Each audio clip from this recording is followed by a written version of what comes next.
कल गलियारों में चर्चा है कि फिर से एक बार नीतीश कुमार पलटी मारने वाले, क्या इस तरीके का कुछ आप लोगों को अंदेशा लगता है?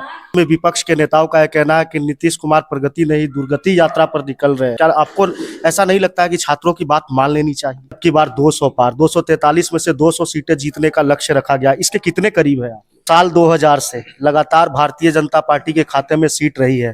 2025 में क्या लगता है कि और टफ होने वाला है या आसान होने वाला है? भी हमारे साथ में बात करने के लिए मौजूद है भारतीय जनता पार्टी से हाजीपुर के विधायक श्री अवधेश सिंह जी। जिस तरीके से पॉलिटिकल गलियारों में चर्चा है कि फिर से एक बार नीतीश कुमार पलटी मारने वाले, क्या इस तरीके का कुछ आप लोगों को अंदेशा लगता है?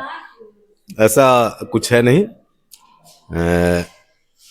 जो लोग अनुमान लगा रहे हैं वो अनुमान गलत साबित होगा।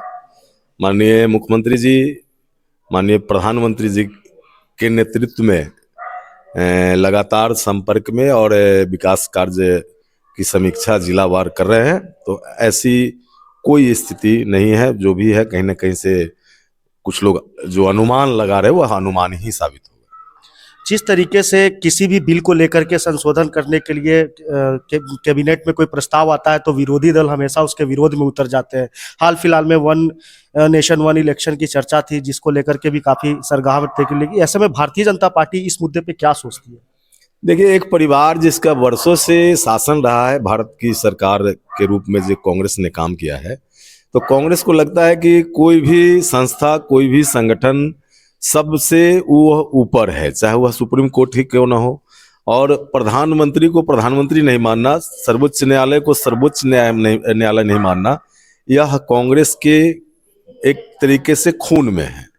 तो यह लोकतांत्रिक देश है। जब तक उन्होंने किया, अब तो देश की आदरणीय प्रधानमंत्री जी कहते हैं कि 120 करोड़ लोगों का आशीर्वाद प्रधानमंत्री जी को प्राप्त है। तो वह लोग जो कांग्रेस के लोग हैं या जो गठबंधन, कांग्रेस गठबंधन के लोग हैं, वह जो मनमानी चाह रहे हैं, वन नेशन वन इलेक्शन, चूंकि 5 वर्ष कोई ना कोई चुनाव होते रहता है, पूरा देश आचार संहिता के दौर से गुजरता है, विकास का कार्य थम जाता है, लोग परेशान हो जाते हैं। तो उस तरफ जो भारत की सरकार ने कदम बढ़ाई है, जो आयोग का गठन हुआ था, आयोग ने अपना रिपोर्ट दिया है, तो उस सब लोगों से चर्चा करके और वह लागू होना है। तो उसको, मैं कांग्रेस के लोग को लग रहा है कि प्रधानमंत्री जी के नाम पर पूरे देश में कहीं हमारा सफाया ना हो जाए, इस कारण से भय से वो लोग चाह रहे हैं कि ऐसा नहीं होना चाहिए। जिस तरीके से नीतीश कुमार जी की पहले महिला सुधार यात्रा निकली, फिर उसका नाम बदल करके प्रगति यात्रा कर दिया गया, ऐसे में विपक्ष के नेताओं का यह कहना है कि नीतीश कुमार प्रगति नहीं दुर्गति यात्रा पर निकल रहे हैं और वो लगातार नीतीश कुमार की यात्रा पे तंज कस रहे हैं। देखिए, यहाँ जो विपक्ष है, बिहार का जो विपक्ष की हम लोग बात करते हैं, तो 2005 के पहले का वह दौर, जब विपक्ष के लोग यहाँ सत्ताधारी दल के लोग होते थे, सत्ता का हनक कि अपराधी थाना से नहीं डरता था और अपराधी जाकर के थाना पर बैठ करके जो थाना के इंचार्ज होते थे वो उनको सैल्यूट करते थे, तो वह उसी दुर्गति की बात कर रहे हैं।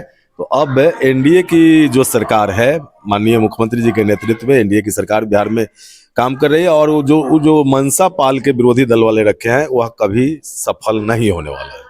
जिस तरीके से अभी वर्तमान में बिहार की राजनीति की बात करूं तो उसमें एक प्रोटेस्ट, काफी आंदोलन, बीपीएससी प्रोटेस्ट में छात्र जो है लगातार उग्र हो रहे हैं, आंदोलन कर रहे हैं और उसे कहीं ना कहीं राजनीति के तौर पे भी देखा जा रहा है। तो इस परिस्थिति में क्या आपको ऐसा नहीं लगता है कि छात्रों की बात मान लेनी चाहिए? देखिए, जो भी छात्र का या किसी भी संगठन का जो जायज मांग होगा, उस पर सरकार को जरूर विचार करना चाहिए और सरकार विचार करती भी है। तो अगर कोई नाजायज मांग कोई विपक्ष के द्वारा जो क्रिएट किया जाता है कि हम ऐसा नहीं करने देंगे, हम किसी तरह इसको करा लेंगे, तो वह संभव नहीं है। लेकिन छात्र हो या कोई भी जो सरकारी कर्मचारी हैं, उनका कोई जायज मांग है तो उस पर जरूर विचार होगा, विचार करना ही चाहिए। नीतीश कुमार जी और एनडीए गठबंधन ने नारा दिया कि अब की बार 200 पार, 243 में से 200 सीटें जीतने का लक्ष्य रखा गया, इसके कितने करीब है आप?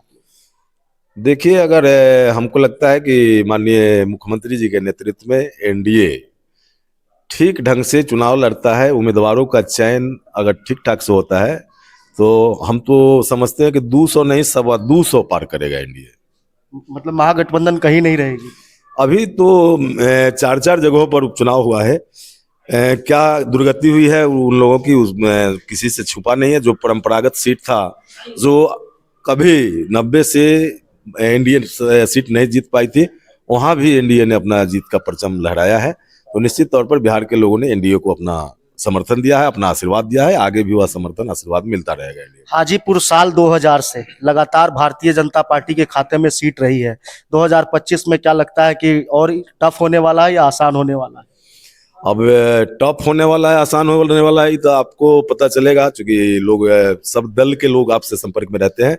और हम लोग तो बस 2000 से सुनते रहे हैं, जो हमारे लोग हैं वो कहते हैं भारी बहुमत से जीतेंगे, और जो विरोधी दल के लोग हैं वो कहते हैं इस बार नहीं, इस बार नहीं। और उनका कोई समीकरण नहीं होता। उनसे पूछिएगा कि एनडीए का कौन वोट टूटा है या आपका कौन वोट बढ़ा है, वो लोग कोई जवाब नहीं देंगे, स्पष्ट गोलमोल बोलेंगे कि इस बार कोई उपाय नहीं है।